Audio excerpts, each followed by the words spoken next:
Hibiniu ya. Jadi itu semacam coding gitu ya. Jadi sampai sekarang masih ingat gitu ya, merah, jingga, kuning, hijau, biru, biru ya. Kemudian hubungan dengan neuroplastisitas, jadi sinapsisnya itu yang bertambah ya gitu ya, dokter ya. Iya, ya Ya sinopsis ya. sinapsis. Ya. Walaupun barangkali di ronsen atau terjadi atrofi di otak kan. Ya, Jadi ada sinapsisnya atrofi. kita ya ada Ya, atrofi ya. Kemudian tadi disebut juga pertama kan masuk di kortek ya, nanti medula, kemudian ke dalam gitu ya. Nah, ya, di bagian dalam tadi itu ada inti-inti itu ya, hipokampus, amigdala, stratum dan sebagainya, yang menghasilkan zat-zat tertentu. Kalau salah ada dopamin, serotonin, ya, endorfin. Yang ya. itu yang menyebabkan nikmat-nikmat itulah, yang hormon-hormon itu, zat-zat itu yang keluar gitu. Kemudian kalau kita zaman dulu kita sering menulis. Cuma anak sekarang ini jarang menulis. Dia mengetik, Dr. Adril, mengetik di HP, mengetik di laptop. Jadi jarang mereka menulis. Eh, baik, barangkali itu beberapa hal saya. Nah, cuma satu lagi, memang kita sebagai manusia ada sifat lupa, lupa, lalai itu memang sifat dari kita manusia. Baiklah, barangkali kita lanjutkan. Sudah ada pertanyaan di kolom chatting. Pertama dari Ibu Min Rianingsih. Assalamualaikum. Bagaimana hubungan niat yang ada dalam hati dengan daya ingat dan pemahaman yang ada di otak? Jadi dia menanyakan hubungan niat di hati dan daya ingat. Silakan Dokter Tisa atau Dokter Hadil. Terima kasih. Em, Kalau coba saya hubungkan, mungkin kalau niat niat itu berarti kan kita sudah ada kemauan ya, udah ada keinginan gitu. Niat yang baik, niat yang kuat, tentu akan memberikan alam bawah sadar kita tuh bahwa kita punya tekad gitu.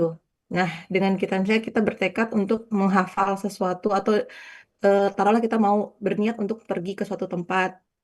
Nah, dengan kita berniat dengan sepenuh hati, itu akan membentuk istilahnya keinginan, kesadaran kita gitu. Tadi kan dibahas bahwa untuk sesuatu hal itu masuk stimulasi dari luar itu untuk masuk menjadi memori jangka panjang itu kan butuh perhatian, butuh fokus yang baik. Jadi kalau misalnya kita sudah berniat, niat kita kuat, keinginan kita kuat, tekad kita, maka itu akan menjadikan apa yang kita inginkan, yang apa kita sebutkan itu menjadi eh, ter tersimpan dalam memori kita seperti itu. Mungkin kurang lebihnya. Tapi mungkin Dokter Hadril mau menambahkan.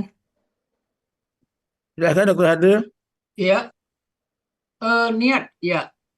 Jadi niat ini memang benar nih, malah menjadi moto di Alasani ya Pak Ustadz ya.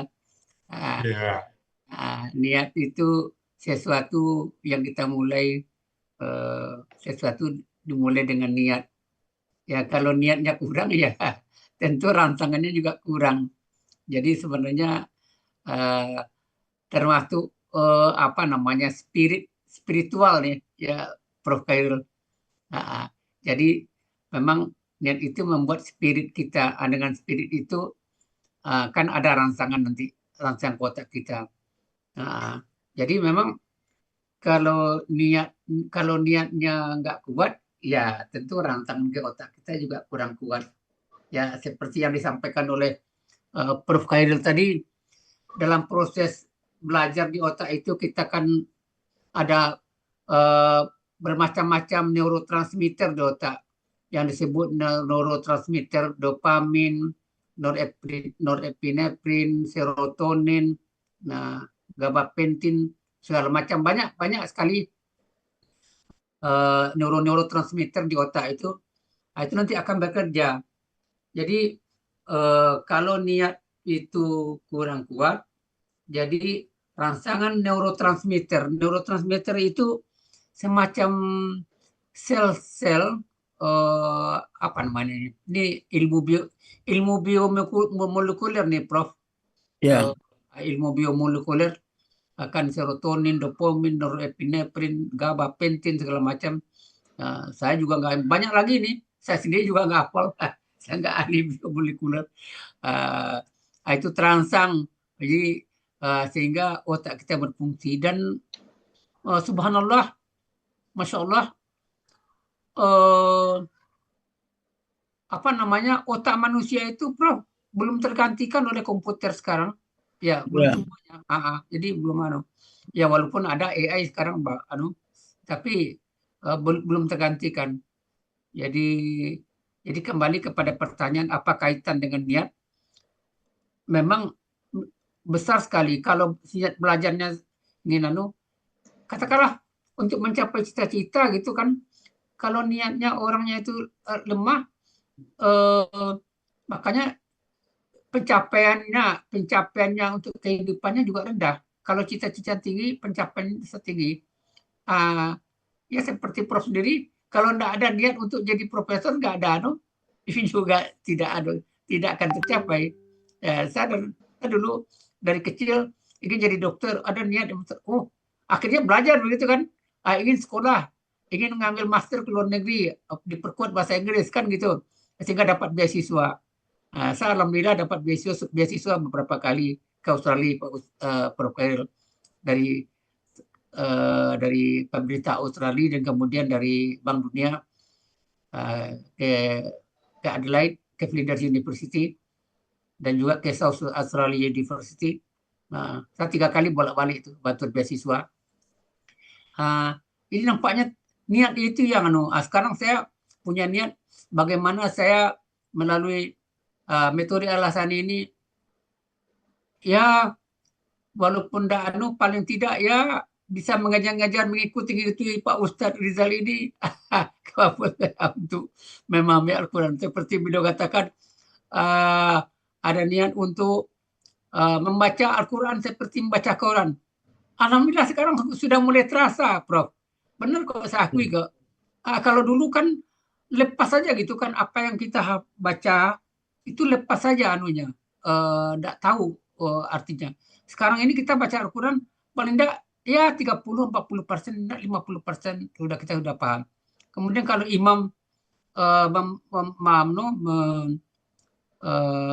membaca ayat, kita sudah mulai paham, oh ini ayatnya yang sekarang ini membaca ayat, kita sedang sholat, berbeda kita sholat dengan dulu, belum tidak tahu artinya. Sekarang udah tahu, apalagi saya sering sekarang menanya apa bedanya ini, inna, asal coba kata ganti hum, mereka, kaki, kum, itu sangat sekali. Jadi kembali jawaban saya tadi, masya Allah, bagi saya pribadi, Prof, memang sangat banyak membantu sekali dengan pemahaman. Nih, pemahaman itu, jadi kembali, pemahaman itu tidak hanya sampai ke otak, tapi sampai masuk ke kalbu kita. Mungkin itu tambahan, Prof.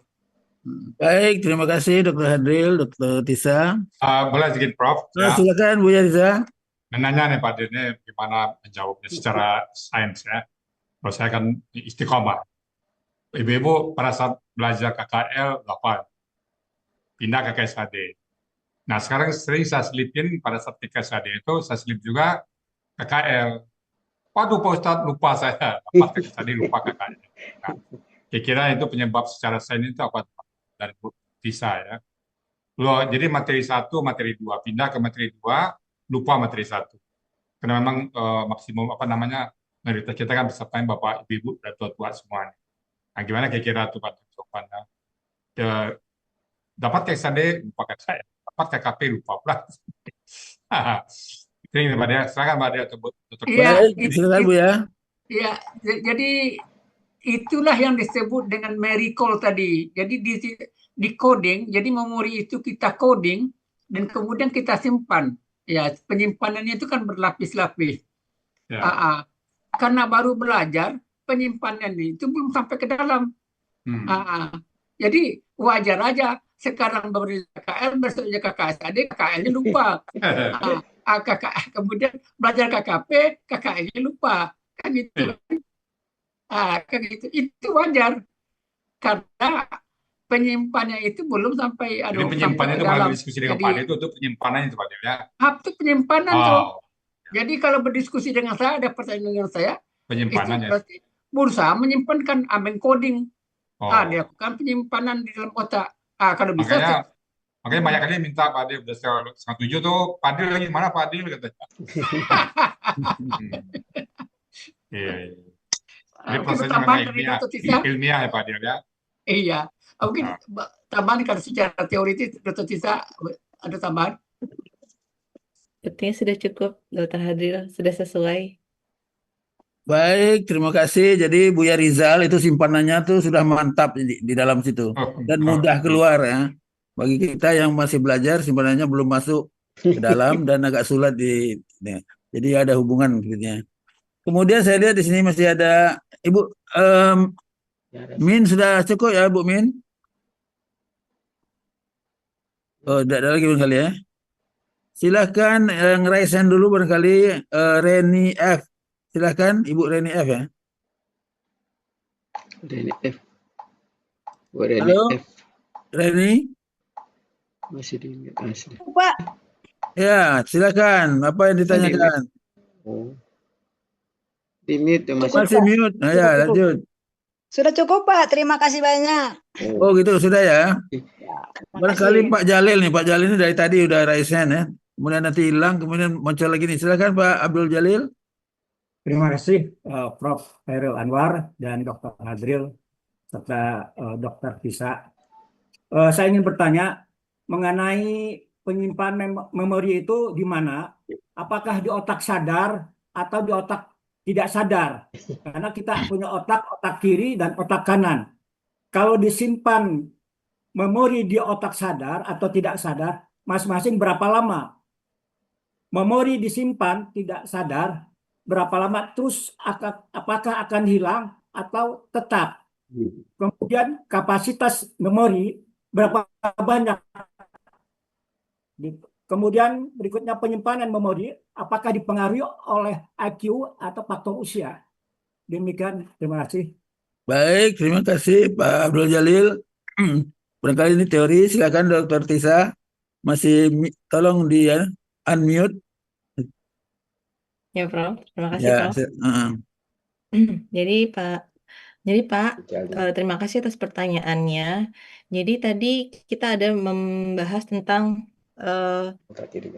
memori itu ada dua ya, memori yang disadari dan yang tidak disadari. Tapi otak sadar dan tidak sadar ini mungkin lebih tepatnya, jadi kalau misalnya memori itu terbentuk dengan kita kesadaran tanpa kita sadari. Jadi kalau yang memori yang kita sadari itu yang kita memang pelajari, kita niatkan untuk belajar, seperti belajar di sekolah, seperti menghafal ini. Nah, sedangkan memori yang tidak kita sadari itu kemampuan kita lebih ke skill, jadi kemampuan kita berjalan, kemampuan kita menggunting, menulis, kemudian juga kemampuan dalam memasak, kemampuan dalam membawa kendaraan, itu kan itu lokasinya berbeda. Jadi kalau memori yang skill ini, yang kemampuannya yang kita tidak sadari langsung, ternyata kita sudah bisa, itu lokasinya di belakang, di otak kecil, di cerebellum. Nah, kalau misalnya memori yang kita hafalkan, yang kita pelajari, itu lokasinya di korteks, yang tadi kita akan belajar masuk ke korteks, lalu secara bertahap kita ulang-ulang-ulang, akhirnya dia masuk ke dalam subkorteks yang lebih dalam lagi, ke bagian otak, lapisan otak yang lebih dalam lagi. Lalu untuk kapasitas berapa banyaknya memori, sebenarnya belum ada data yang mengatakan berapa sih kapasitas memori kita sebenarnya, namun kapasitas memori ini berhubungan memang dengan faktor-faktor seperti IQ, intelijensi gitu ya.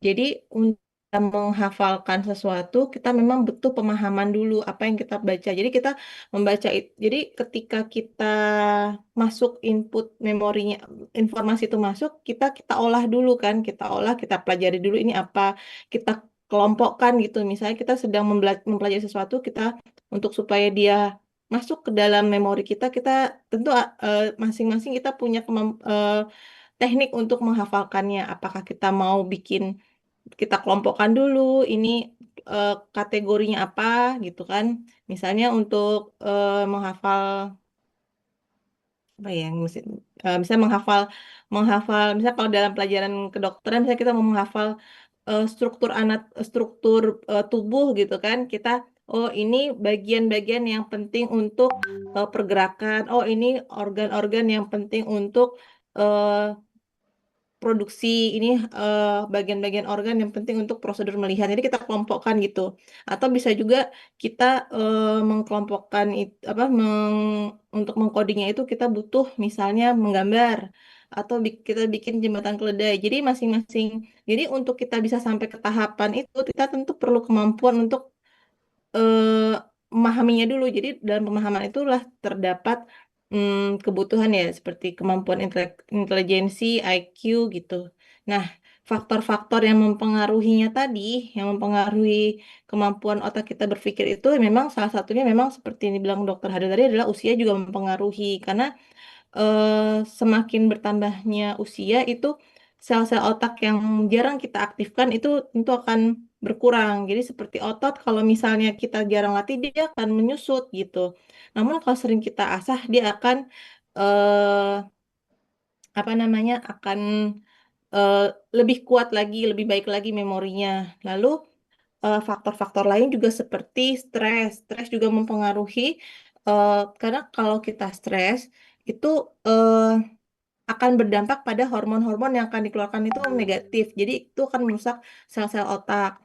Lalu eh, makanan juga itu akan mempengaruhi kemampuan memori. Jadi nutrisi yang baik itu juga akan menyehatkan sel otak. Lalu faktor yang mempengaruhi memori juga seperti kurangnya aktivitas fisik. Jadi kalau misalnya kita jarang olahraga seperti berjalan, minimal jalan kalau untuk usia usia lanjut itu berjalan atau kalau kuat bisa bersepeda. Jadi olahraga aerobik.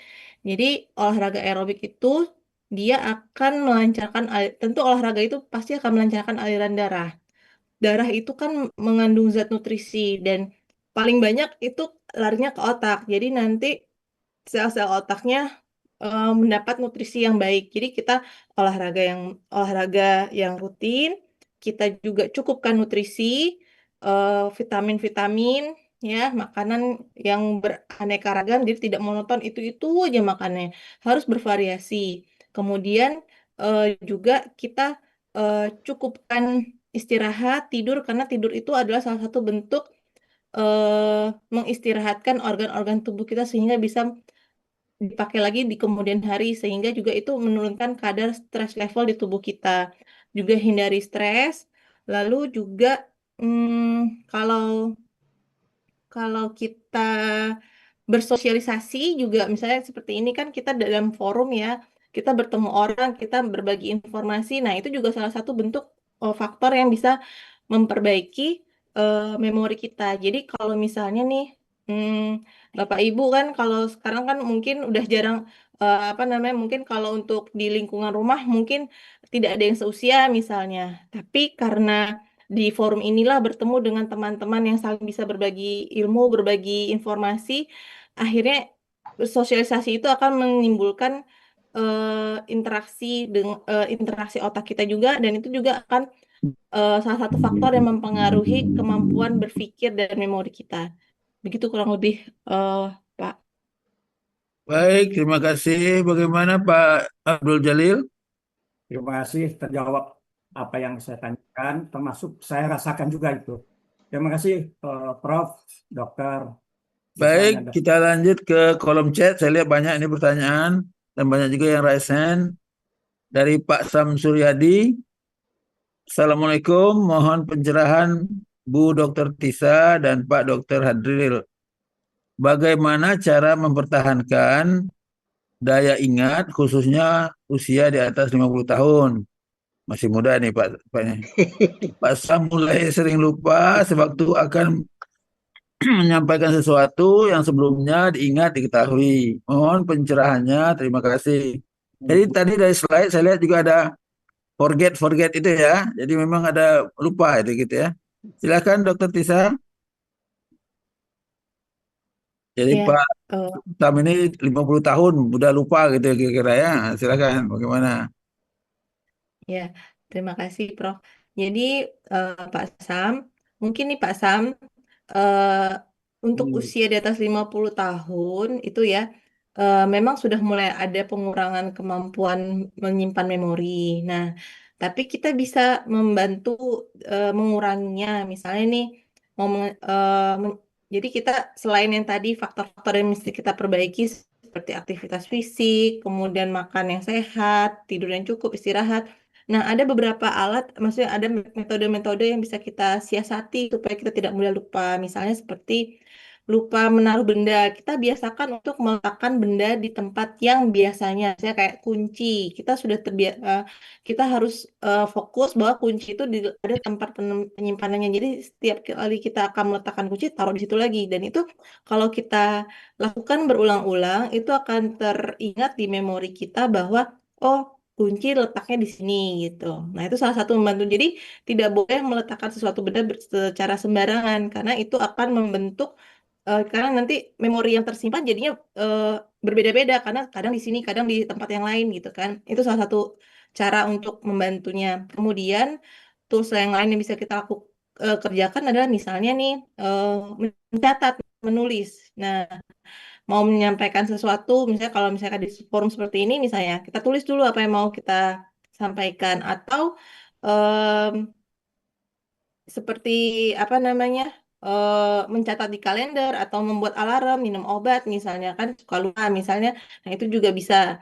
Nah, kalau misalnya lagi bicara terus tiba-tiba lupa apa yang mau dibicarakan, nah itu biasanya masalahnya di fokus kita yang teralihkan, terdistraksi. Jadi eh, kadang tuh kita berbicara pikiran bercabang, tidak fokus di satu hal saja gitu. Nah, cegah distraksi itu. Jadi cegah supaya jangan sampai kalau kita sedang bicara dengan orang tuh ada fokus yang mengalihkan. Kan kita suka terputus bicara itu karena lagi ngomong gini tiba-tiba ada yang lewat. Nah, itu tuh fokus kita mungkin gampang teralihkan. Nah, jadi pesannya mungkin pertahankan fokus, itu salah satu kuncinya. Dengan kita mempertahankan fokus, maka perhatian kita lebih tertuju ke satu hal tersebut, maka memori yang akan terekam juga bisa lebih baik dibandingkan kalau kita misalnya nyambi.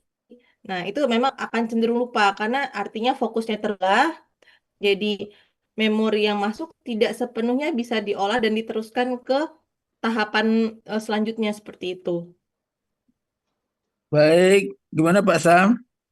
Ya, bisa jadi ini Pak dokter juga karena saya sejak kopi itu kan ada diabetesnya. Mungkin karena itu juga ya, faktor diabetes itu. Ya, sepertinya Ya, gitu. ya. Sejak 2021 itu. Jadi mungkin seperti itu. Memang tadi sewaktu ngomong membicarakan sesuatu itu kadang-kadang ada sesuatu yang diingat dia di ujung lidah rasanya. Nah, seperti ada seperti itu. Mungkin dari faktor terkena penyakit diabetes seperti itu. Ini juga lagi di rumah sakit ini. Baik, ya, terima kasih Ya, Pak terima Sam. kasih. Ya, Pak Sam, mungkin perlu saya tambahkan, Ya, saya hanya silakan. menegaskan dari uraian Dr. Tisa tadi, em, memang semakin tua ada sedikit penurunan gitu. Di situlah letaknya pentingnya kita perlu membuat Terus, catatan-catatan. Tadi sudah disebutkan oleh Dr. Tisa. Ah, seperti Pak Sam sebagai seorang dosen kan sudah ada not-notnya, eh, eh, pokok-pokok pikiran pokok-pokok pikiran yang akan disampaikan. Nanti kita kaitkan dengan teori yang disampaikan oleh Dr. Tisa tadi, fokus. Fokus itu kan konsentrasi. Jadi memang belajar konsentrasi itu memang penting. Jadi eh, apa namanya, eh, jangan cepat pindah konsentrasi itu kepada hal yang lain kalau kita sedang fokus. Nah, ini memang tadi yang disebut oleh Dr. Sisa, kan sering kita cepat hilang fokus kita atau konsentrasi kita karena pengaruh-pengaruh lain.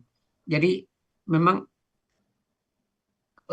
perlu catatan-catatan penting yang kita utarakan. Biasanya kalau seorang dosen kan gitu biasanya. Dan jangan cepat terpengaruh dan jangan begini. Jangan terlalu sering mengucap terkata dalam hati, wah kok pelupa, saya nikah pelupa. Jangan. Ini mungkin kita sebagai seorang yang beragama, kan ucapan itu juga doa. Jadi kita hindari ucapan-ucapan yang sifatnya negatif gitu loh. Jadi kita harus positive thinking. Jadi negatif thinking kita buang, kita positif thinking kita perkuat. Jadi dalam kehidupan ini nampaknya, kalau saya di pengalaman Prof ya, Ya, di mana saja kita berada, kita harus selalu memperkuat positif thinking kita daripada negatif thinking. Nah, kalau negatif thinking kita terlalu tinggi, itu membuat kondisi kita kurang. Jadi suatu pemahaman atau suatu penghayatan dalam menempuh kehidupan kita, apapun yang terjadi, apalagi kita yang sudah makin tua ini, kita berusaha hal-hal yang positif. Nah, makanya hal-hal yang positif kan tentu kita kaitkan dengan kita berusaha untuk membuat suatu kebaikan-kebaikan, dan jangan kita membuat keburukan-keburukan, kan begitu. Jadi kalau secara secara kan positif thinking kita perkuat, membuat kebaikan kita perkuat. Nah, insya Allah nanti kita akan terbimbing. Dan tadi ada suatu hal yang menarik ini dari Prof. Khairul tadi. Anak-anak sekarang itu banyak mempergunakan komputer dari tangan. ya, lebih banyak ngetik dia. Ya, hanya mengetik. Memang itu benar, ada pengaruhnya, Prof. Karena di dalam kecerdasan itu, memang mengetik itu kan cerdas juga gitu kan.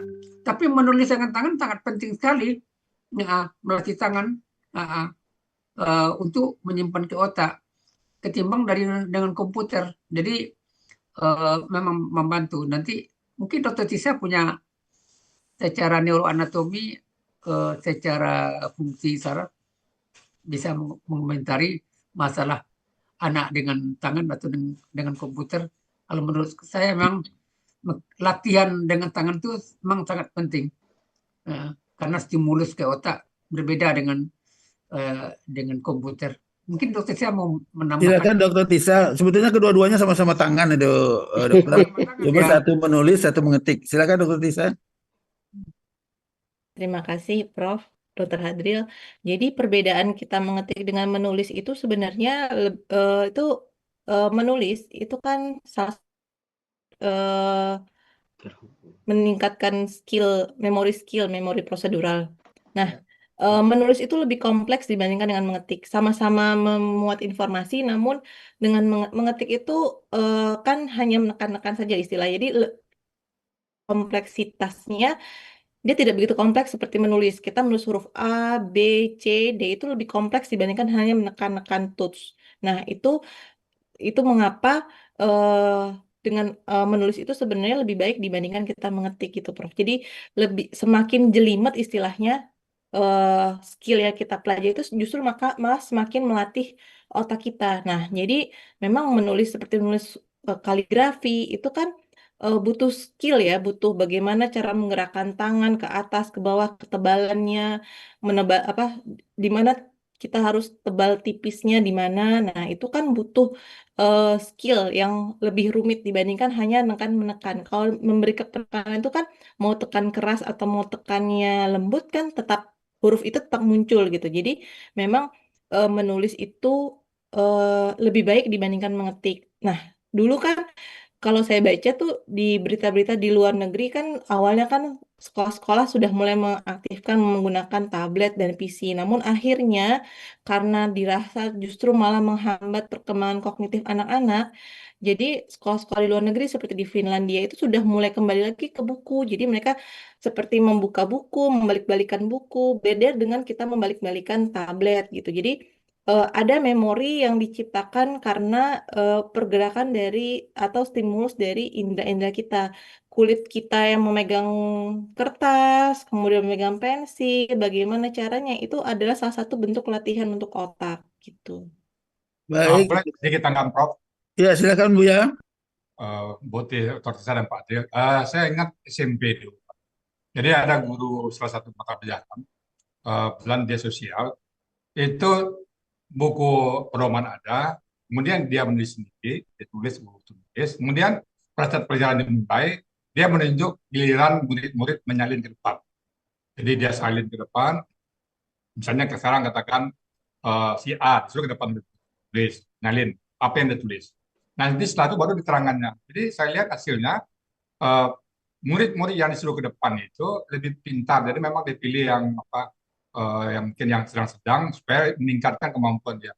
Artinya apa? Kalau guru kita dulu kita tahu dia bahwa menulis itu lebih bagus daripada hanya sekedar mengetik. Itu mungkin mereka tidak punya dasar ilmu, tapi mereka sudah mempraktekkan. Jadi Dr. Tisa tadi kembali dulu di Eropa itu menulis, saya setuju juga tuh. Jadi menulisnya lebih penting daripada hanya sekadar membaca aja gitu, Pak Adil dan Dr. Tisa ya. Jadi membaca mungkin kita sudah tahu, tapi kalau menulis kita paham gitu ya. Itu tambahannya dari saya, Prof. Baik, terima kasih Buya. Jadi kalau mengetik barangkali modalnya cuma telunjuk satu saja. Nah, cuma kalau menulis barangkali satu tangannya ikut bergerak ya. Apalagi harus menulis kasar halus ya. Apalagi menulis bahasa Arab gitu ya. Gitu ya. Kemudian tambahan yang tadi barangkali saya pernah juga sekolah, dosen saya itu mengizinkan saya masuk di kamar pribadinya gitu ya. Di sana banyak buku-buku, banyak alat-alat, juga alat minum juga ada. Jadi boleh masuk ke situ, boleh dipakai semuanya, syaratnya cuma satu. Semua yang dipakai harus diletakkan pada tempat yang sama waktu diambil. Itu saja syaratnya. Jadi buku yang diambil nanti diselipkan di tempatnya yang asal. Air minum, gelas bagaimana letakkan seperti itu. Itu syaratnya satu. Kemudian yang tambahan saya, kadang-kadang kita kan diminta untuk memberikan sambutan gitu ya. Ya. Nah, sebelum maju ada 10 poin ini yang akan kita sebutkan. Nanti setelah selesai sambutan, rupanya baru 5 yang disampaikan tadi. Itu sudah selesai.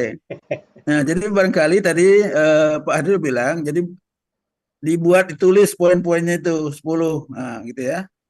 Nah, 10 poin apa yang akan dibicarakan nanti dilihat diintip-intip sekali-sekali gitu ya. Barangkali Tapi ada sebaliknya orang, Prof. Dia menyampaikan 3 poin tanpa tulisan malah jadi 10 poin. Oh gitu, ada lagi yang begitu ya. Ada Ya betul. Nah, ya ada karena kemampuan otak yang kanan tadi ya Dr. Hadril. Baik, kita lanjut, masih banyak yang raise hand ini, masih ada 2 saya lihat. Pak Supirman silakan Pak.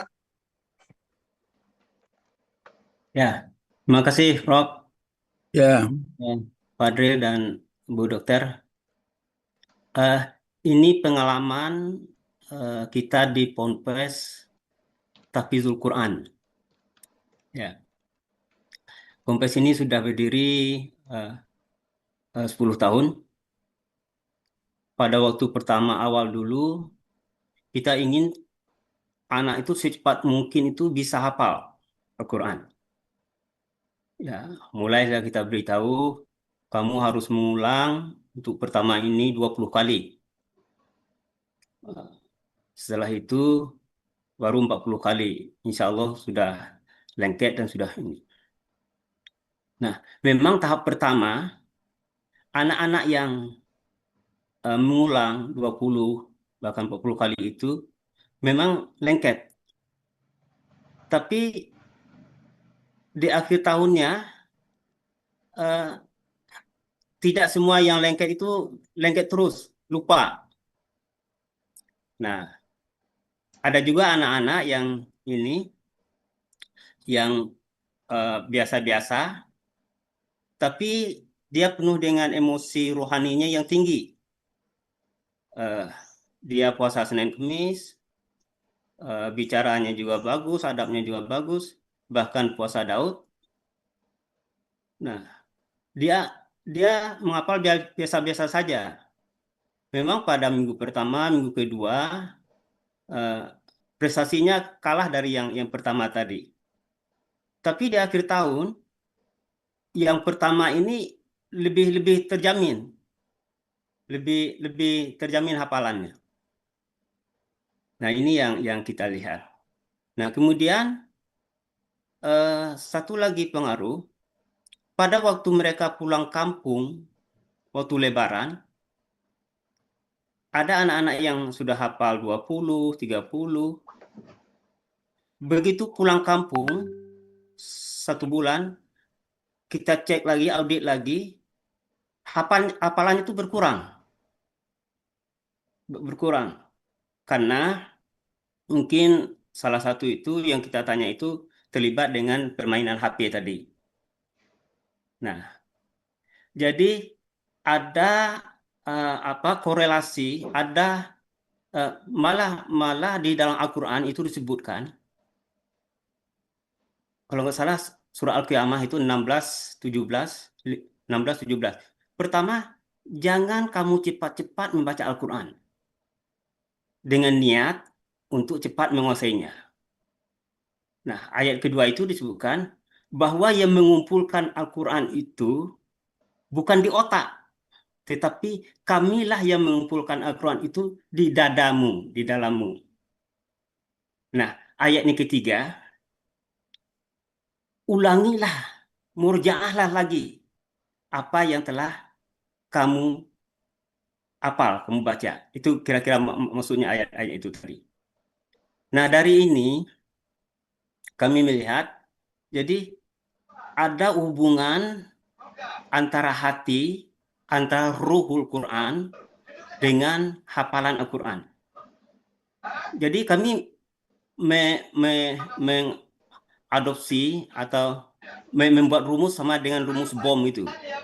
Kalau energi itu sama M kali C kuadrat, nah kami juga menggunakan rumus itu. M itu adalah frekuensi dia menghafal, tapi C ini adalah ruhul Qur'annya. Nah, berdasarkan itu, menghafal Quran, frekuensinya oke, kita tunjang. Tapi yang lebih kita perhatikan lagi adalah ruhnya pada waktu membaca Al-Quran itu. Jadi lebih perlu kita meningkatkan ruhnya, energi ruhnya, energi spiritualnya pada waktu membaca Quran itu, menghafalnya, daripada banyaknya membaca. Nah, ada salah seorang ustadznya, dulu dia tahfiz Quran di Lampung, tapi tidak selesai 7 tahun. Tapi dia menggunakan rumus ini pada waktu dia kuliah. Pada waktu kuliah adalah ujian, namanya metodologi riset. Itu buku itu setebal 24 halaman. Pada waktu ujian, begitu sebentar ujian, sekitar 20 menit, dia sudah keluar. Kebetulan yang nggak masuk ujian itu adalah dosen yang membuat buku itu sendiri. Dosen itu curiga sama dia. Mengapa kamu cepat keluar? Saya tidak percaya sama kamu. Loh, aku tidak percaya. Nah, dia mengatakan, nanti temu saya di ruangan. Ketemu di ruangan. Bapak kan tanya ini. Bapak tolong ambil bukunya. Ya, Bapak bikin. Mulai dari halaman 1 ini, Pak, isinya. Halaman 2 kata pengantar, Pak ya. Halaman ketiga ini, Pak ya. Halaman keempat ini. Lah, kok kamu hafal? Saya sendiri yang membuat buku ini tidak hafal. Nah, ini saya memakai rumus ini pada waktu saya menghafal Quran dulu di Lampung. Yaitu tidak hanya menghafal, tapi ruh saya sholat, saya salat tahajud, puasa, dan berdoa. Nah, pertanyaannya gini.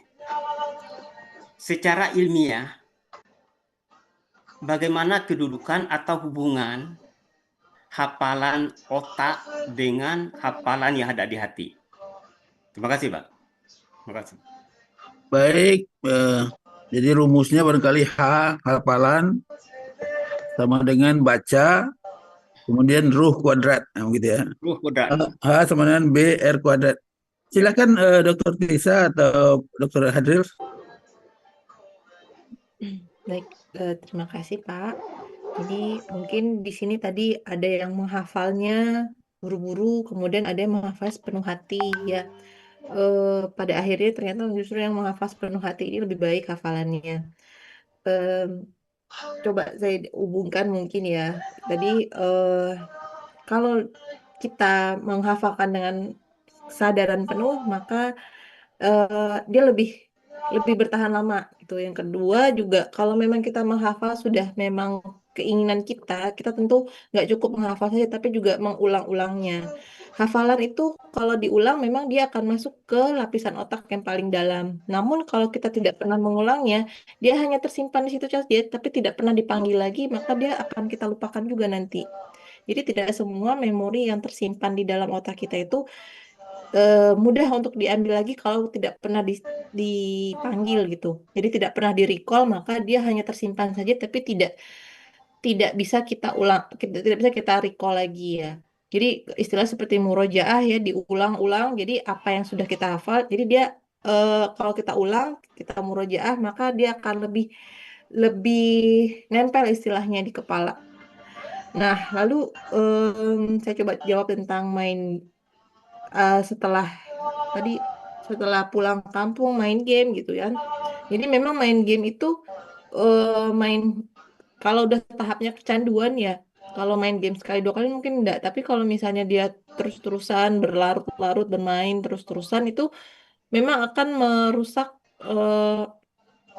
kemampuan menghafalnya karena dengan bermain game itu dia ada nanti gangguan fokus, atensi terganggu. Jadi perhatiannya sudah tidak bisa lagi fokus di satu tempat karena kalau main game itu kan apalagi main gamenya ada stimulasinya itu terus-terusan ya. Terus habis itu ada misalnya dalam bermain game-game itu kan bukan game yang mengasah otak ya, game-game si anak-anak itu games kayak perang atau apa itu kan anak itu fokus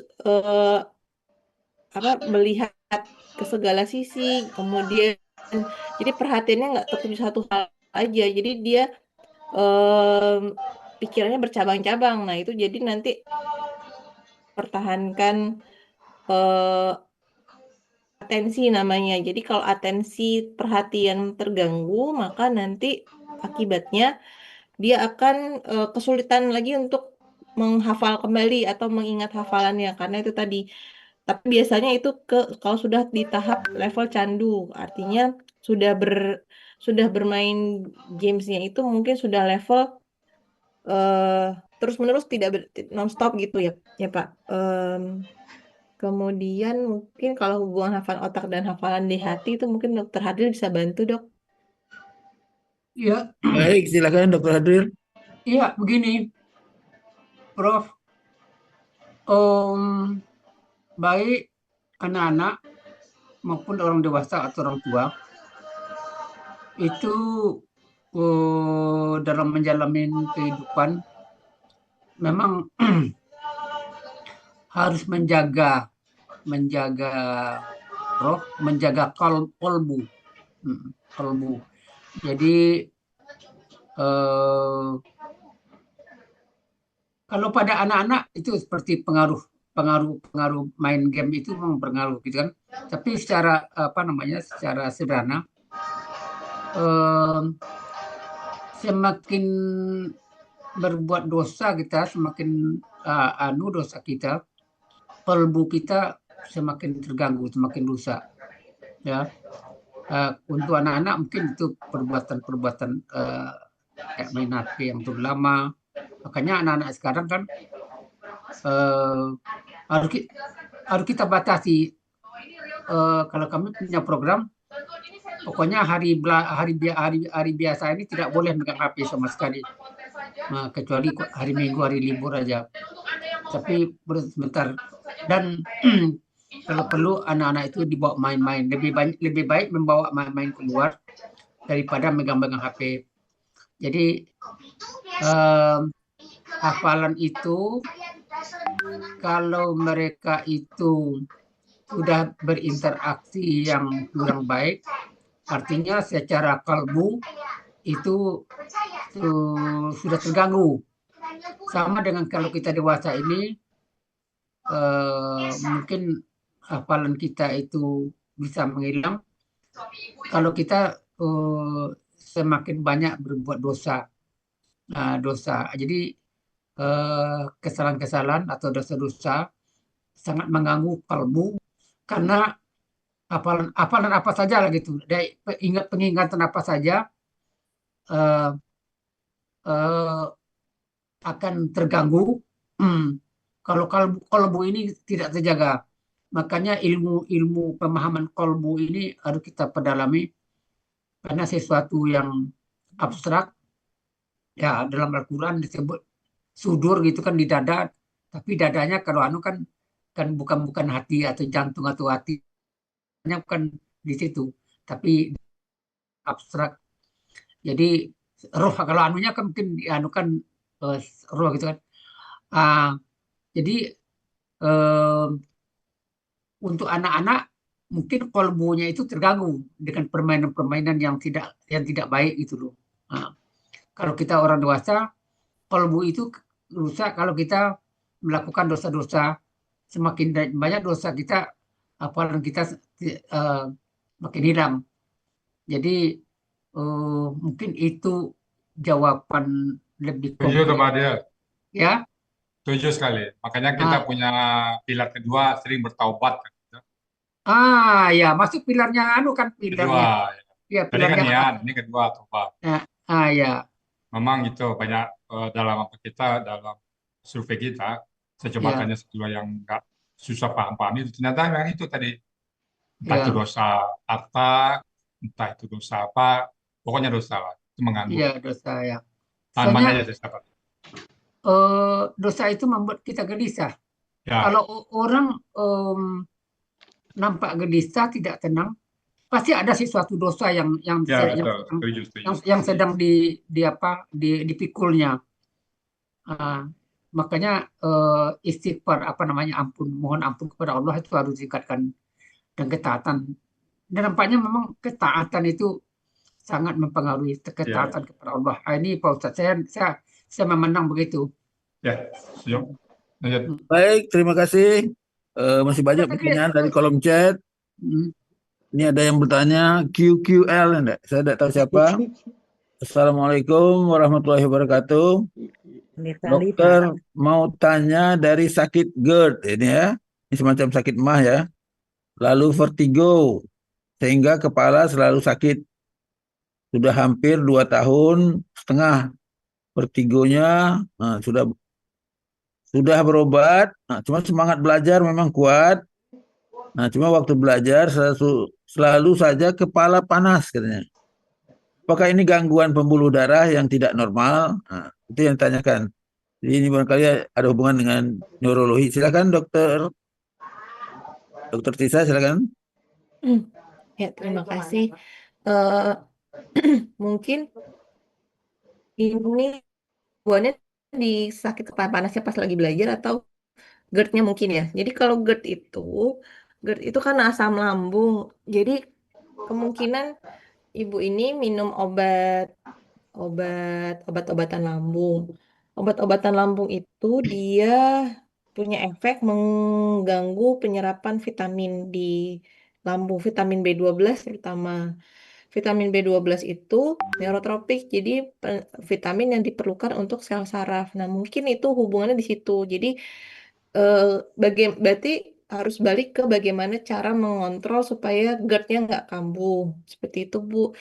Karena nggak mungkin kalau lagi sakit lambung tidak minum obat lambung pasti nyeri sekali. Namun efek samping dari obatan PPI namanya proton pump inhibitor itu, obat-obat lambung itu dia berdampak karena dia bekerja menurunkan produksi asam lambung. Sedangkan asam lambung itulah nanti yang akan membantu mengaktifkan B12. Nah, kalau dia produksinya berkurang, tentu vitamin B12-nya jadi berkurang juga nanti yang akan masuk ke tubuh kita yang terserap dengan baik. Jadi otomatis nanti sel saraf kita juga kekurangan namanya kekurangan vitamin B12. Nah, untuk meningkatkan vitamin B12 itu biasanya dapat dari makan makanan yang sehat, pengolahannya seperti dari daging merah yang diolah dengan baik, lemaknya kurang, kemudian juga em, sayur-sayuran dan buah-buahan yang berwarna-warni.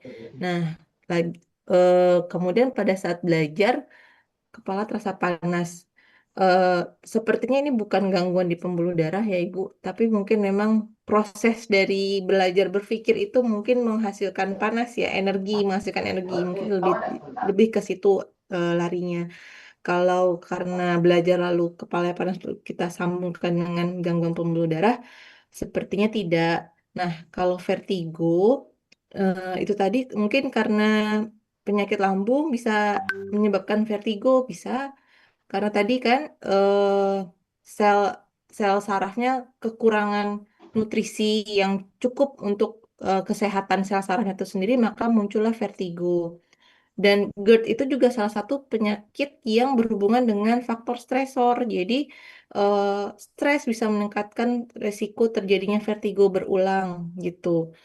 Kepala sakit, iya itu juga salah satunya juga dipengaruhi oleh asam lambung yang meningkat atau misalnya eh, kadar kadar si vitaminnya itu sendiri juga rendah, makanya sinyal di otak kita memberikan eh, kode bahwa kita lagi nyeri, sakit gitu. Mungkin yang perlu Ibu perbaiki adalah bagaimana supaya GERD-nya tidak kambuh. Jadi makannya dikontrol, makan sesuai jamnya tepat waktu, tidak tidak terlambat. Kemudian juga hindari makanan yang memicu asam lambung naik seperti pedas, asam gitu atau yang bergas.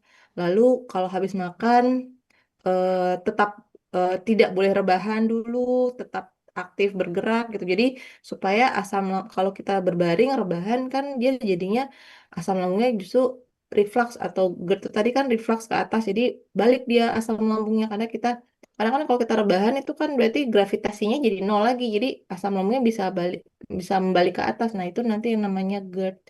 Gitu mungkin Bu, kurang lebihnya tapi mungkin ada pendapat lain dari Dokter Hadril. Baik, silakan Dr. Hadril. Iya, ini menarik, Prof. Khairil. Ya, Ya, saya akhir-akhir ini banyak ketemu pasien usia produktif, eh, pusingnya itu, ya kebetulan usia-usia muda, Prof. ya, Usia produktif, eh, apa namanya, sering dengan pusing, nggak enak pada kepala dan nggak nyaman. Nah, terbukti setelah ditelusuri, eh, ada tekanan kalau bekerja di kantor biasanya gitu, ada tekanan-tekanan pekerjaan, ada target-target yang ini target sudah tercapai tapi oleh bos ditambah lagi target kerjanya, kan gitu. Kemudian eh, apa namanya, suasana lingkungan dengan suasana interaksi dengan kawan itu berpengaruh. Jadi tidak jarang saya memberikan obat selain obat-obat GERD itu sendiri kalau dia memang merasa nggak enak pada perut, pada lambung itu. Nah, kan biasanya kan pada GERD itu kan tidak nyaman pada lambung, sepertinya seperti ada juga menyatakan seperti sakit jantung. Diberi obat penenang yang ringan seperti klobazam gitu saya beri, malah membantu. Gitu. Oh, ini ada psikologisnya. Jadi pengaruh psikologis pada GERD itu nampaknya ada. Jadi ini pengalaman saya, karena saya telusuri akhir-akhir ini usia produktif mungkin tekanan pekerjaan atau memang tekanan di apa, beban di rumah tangga, ada tanggung jawab keluarga, kemudian apalagi zaman sekarang eh, ekonomi yang tidak memadai ya, karena eh, ya barang-barang meningkat, penghasilan tetap itu tidak sesuai. Itu menimbulkan juga beban psikologis. Jadi itu mungkin itu tambahan saya, Prof. Khairil. Baik, terima kasih Dr. Hadril. Ibu QQL masih hadir nih? Sudah cukup, Bu? Ya, Gert yang saya rasa itu kurang lebih memasuki 15 tahun lah. Memang dibilang faktor pikiran, saya itu membimbing anak-anak kurang lebih ratusan lah. Alhamdulillah mereka ada yang selesai menghafal Al-Quran. Kemungkinan faktor pikiran itulah bagaimana mereka berhasil tanggung jawab kepada orang-orang tua mereka dari daerah-daerah, dari pulau-pulau, begitu kan. Tadinya Gerd ini waktu saya mengenalnya terlalu mengganggu sekali, aneh.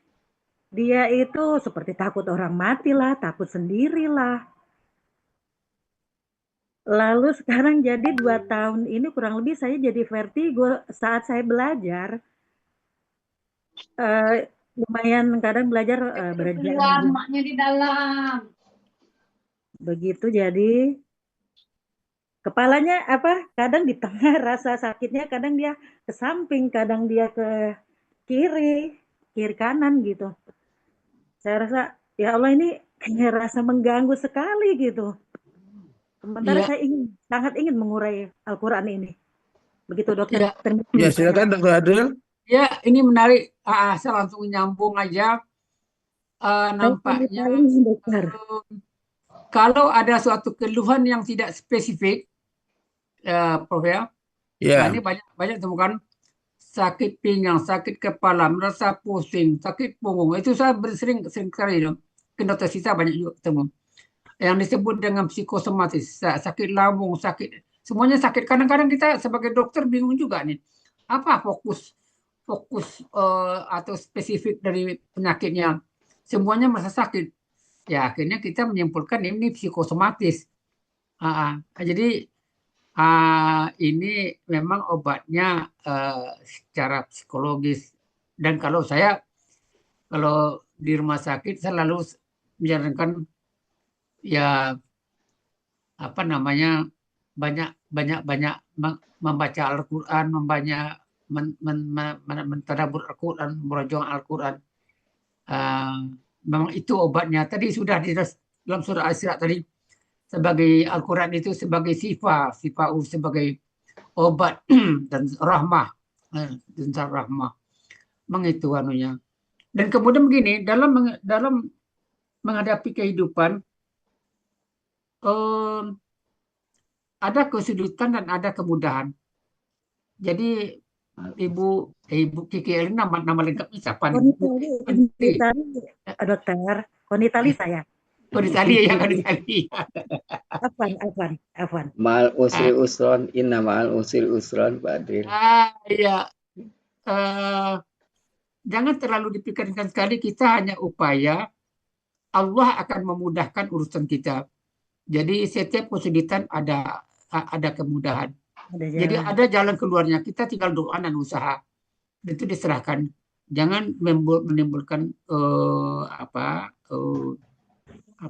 kepanikan. Ini yang penting resepnya. Dan ibu sendiri harus ini menjaga keseimbangan di dalam kehidupan. Tadi sudah disebutkan oleh Dr. Cisa, keseimbangan istirahat, keseimbangan makan, keseimbangan olahraga. Dan kita itu kurang memperhatikan. Jadi olahraganya berapa kali per minggu dilakukan, itu harus kemudian kebiasaan pola makanannya sering telur pedas, itu juga mengganggu kan gitu. Jadi saya sangat sama pedas. Bandel soal pedas. Jadi kesimpulannya, Prof, keseimbangan dalam kehidupan ini harus ada. Jadi tidak bisa, artinya kegiatan itu harus ada variasinya, harus ada dinamika untuk sehingga bisa menikmati kehidupan ini. Dan ini ada saya ingat di Pak Khairil, mumpung masih ingat saya ingat dengan kata-kata anak-anak gitu kan, kalau dulu kita kan gini, Papa jangan sibuk lagi, jangan anu lagi gitu kan. Eh, jadi itu sebenarnya saya pikir suatu memang anak-anak sayang kepada kita kan, jangan melakukan kegiatan macam-macam lagi, jangan anu. Tapi itu kalau diikuti itu ungkapan yang kurang tepat juga. Justru di tua ini aktivitas tetap ada, tapi tidak seperti muda. Dan apa namanya, mengisi pemenuhan kebutuhan spiritual itu harus lebih ditinggikan. Jadi orang tua itu tidak harus selalu berdiam, tapi tetap melakukan aktivitas yang produktif, minimal berinteraksi atau minimal kegiatan-kegiatan sosial yang dilakukan. Itu bagus sekali Bu Kili tadi, kegiatan sosial. Kegiatan sosial itu membuat tahajudnya kita, hati kita. Semakin banyak kita menolong seseorang, itu berapa 100 tadi? 100 dari tahun 98 saya. Ya, itu bagus sekali itu, alhamdulillah tuh. Ya, kebetulan saya kan mempunyai kegiatan sosial juga, ya, punya panti asuhan, ada juga pendidikan alia, sanawiyah, SLB di kampung yang saya kelola sampai sekarang, malah sekarang melalui Zoom. Dan malah sekarang saya ajarkan juga tuh terjemahan Al-Quran secara metode Al-Asani. Tapi mungkin Ibu mungkin sama dengan saya, semakin kita banyak memberikan apa namanya, kegiatan sosial yang kita lakukan, makin banyak kita berbuat suatu kebaikan, insya Allah Ibu akan makin tenang di hari tuanya. Saya itu yang apa yang saya capai sekarang. Mudah-mudahan saya di ujung penghidupan ini, karena kalau si usia saya ini teman-teman saya sudah banyak yang meninggal nih. Saya katanya di rumah sakit, saya kan diberi gelar nih opa dokter nih di rumah sakit. Jadi masih bisa juga walaupun hanya sebentar-sebentar. Dan juga kegiatan sosial saya di kampung masih tetap termonitor, itu mengobati hati saya. Apalagi saya dengan ikut dipercayakan oleh Pak Ustadz untuk sebagai penanya aktif di Al-Asani ini. Waduh, takjub sekali saya nih. Jadi komunitas yang bikin saya makin sembuh. Alhamdulillah. Jadi Alhamdulillah. Kembangkan itu Bu. Kegiatan sosial itu bagus sekali itu. Anak asuhnya bagus, itu sangat-sangat sekali. Kita masih diberi kesempatan untuk memberikan sesuatu kebaikan kepada orang lain, itu sangat bagus sekali. Alhamdulillah. Dan mudah-mudahan sudut kita, dada kita itu makin lapang, makin diadukan, makin membawa kenikmatan dalam kehidupan. Insya Allah. Baik, terima kasih. Jadi ini keluhan yang penyakit dalam disebut dengan psikosomatik ya gitu ya. Ya, psikosomatik. Jadi sakit perut pedih, jantung berdebar, kepala sakit. Nah, coba kalau ditinjau dari psikiatri, ini kan masuk ke dalam neurosis, saya lihat gitu. Gangguan somatisasi namanya kan. Ya, memang ada pengobatan yang tadi disebut, bahkan ada obat penenang yang farmakologi, cuma harus juga tadi yang non farmakologi. Bagaimana kita bermasyarakat tetap aktif dan sebagainya. Saya lihat jam juga sudah tinggal 2 menit ya. Buya, gimana Buya? Assalamualaikum. Ada satu lagi yang bertanya, Bu Nani. Gitu. Oh ya, barangkali mohon maaf ya. Kita dibatasi oleh waktu. Ini sudah lewat 30 menit ya, 7:28. Masih ada pertanyaan di kolom chat, nanti bisa langsung ditanyakan ke narasumber. Sekarang silakan 2 menit untuk Bu Nani Kusum ya. Nani Kusum, silakan. Terakhir ya Pak Prof. Terima kasih dokter. Terima kasih Prof. Halil, terima kasih Bu ya. Assalamualaikum warahmatullahi wabarakatuh. Waalaikumsalam warahmatullahi wabarakatuh. Bapak Ibu semuanya, puji syukur pada pagi hari ini saya juga masih bisa mengikuti Zoom yang luar biasa bagusnya. Semoga Buya, Bapak Ibu semua juga selalu sehat Amin ya Rabbal Alamin. Yang ingin Amin. saya tanyakan, Pak Hadril, saya ini kan sudah lansia, tapi saya bersyukur bisa masuk ke Al Hasani ini dan mengejar senior-senior saya, walaupun masih tertatih-tatih. Ya, saya suka bilang Buya, saya ini anak playgroup gitu, suka diketawain Buya, nggak apa-apa. Hanya jadi begini Pak Adri, saya itu kalau menulis tuh kan tulisannya kalau orang Jawa bilang kayak ceker ayam gitu. Jadi kalau kalau menulis cepat itu saya kan nggak bisa kayak karyawati-karyawati yang pinter steno itu Pak Adri. Jadi saya lebih cepat kalau menulis diketik di handphone. Jadi bukan berarti saya main game, Pak Adril. Saya menulis di handphone itu dengan harapan saya bisa mengkoreksi lagi apa yang tadi saya terima oleh otak saya ini benar atau tidak. Atau saya kadang saya foto apa namanya itu share screen-nya dari pemateri begitu. Jadi gimana dong saya jadi ada rasa khawatir kok saya tidak seperti yang seharusnya menulis seperti zaman saya masih sekolah dulu gitu Pak Adril. Mohon pencerahannya. Tapi habis itu saya tulis sih. Saya tulis di catatan saya, oh begini gitu. Terima kasih. Mohon pencerahannya Pak Adril maupun Dokter Ya, Hadril. silakan. Kalau Dokter Tisa dulu jawab, Dokter Tisa. Iya, iya Bu Nani. Jadi sebenarnya kalau misalnya kayak Bu Nani, mungkin kan akhirnya kan ditulis juga ya Bu. Ya. Ya sebenarnya memang kemudahan mungkin diketik dulu, itu Ada takut gangguan salah, lalu sinyal ya. mungkin diulang lagi ditulis pelan-pelan mungkin ya Bu ya. Ya. Kalau ditulis misalnya langsung ditulis misalnya lagi dengar ceramah, ditulis pakai tulisan tangan, berantakan tulisannya terus Ya, kita berantakan. salin dulu, ya nggak apa-apa gitu. Dengan sering-seringnya kita melatih, menulis berulang-ulang, sebenarnya dengan dalam proses kita membuat rangkuman, menulis itu juga melatih otak kita untuk berpikir. Karena kan kita dengar informasi penjelasan dari misalnya dari penceramah kan, lalu kan sebelum kita menuliskan itu kita berpikir oh ini mana yang penting kita pilah-pilah, Ya. mana yang harus kita tulis, mana yang tidak. Nah itu kan juga proses berpikir sebenarnya. Jadi kita khawatir kalau misalnya oh mentang-mentang saya tulisannya kurang bagus, terus jadinya nanti saya memilih untuk mengetik, tapi kan akhirnya ibu menulis juga. Sebenarnya tidak ada keharusan untuk mengetik sama menulis, namun memang langkah lebih baik kalau kita membiasakan dengan menulis karena itu tadi dengan mengerjakan tugas yang lebih kompleks itu akan meningkatkan kemampuan otak kita lebih baik. Nah, sebenarnya Ibu dengan merangkum satu bahan, topik, kita rangkum, kita tulis ulang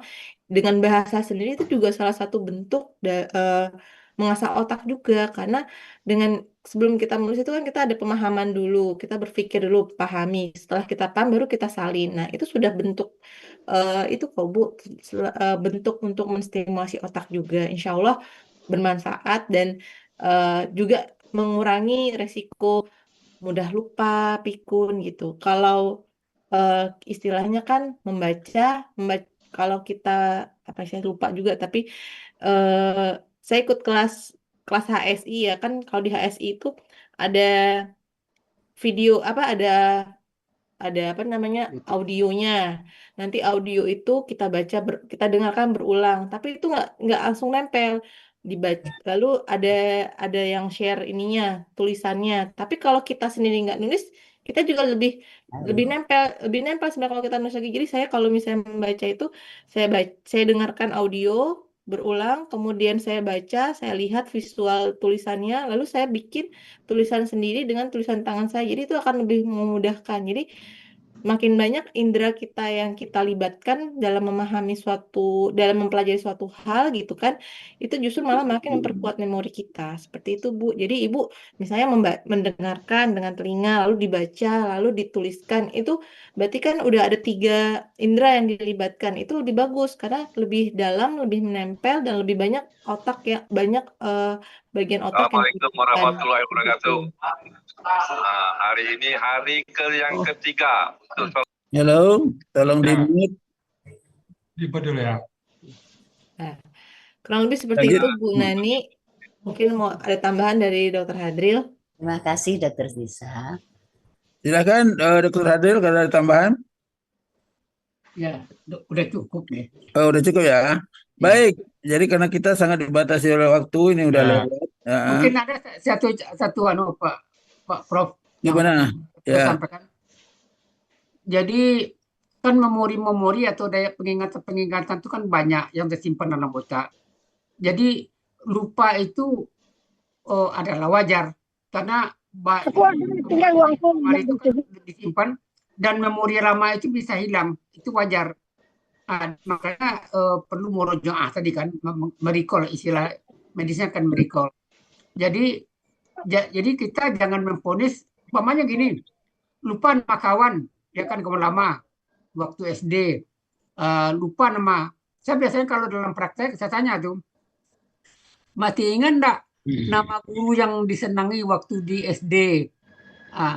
Masih ingat enggak nama kepala sekolah waktu sekolah SD?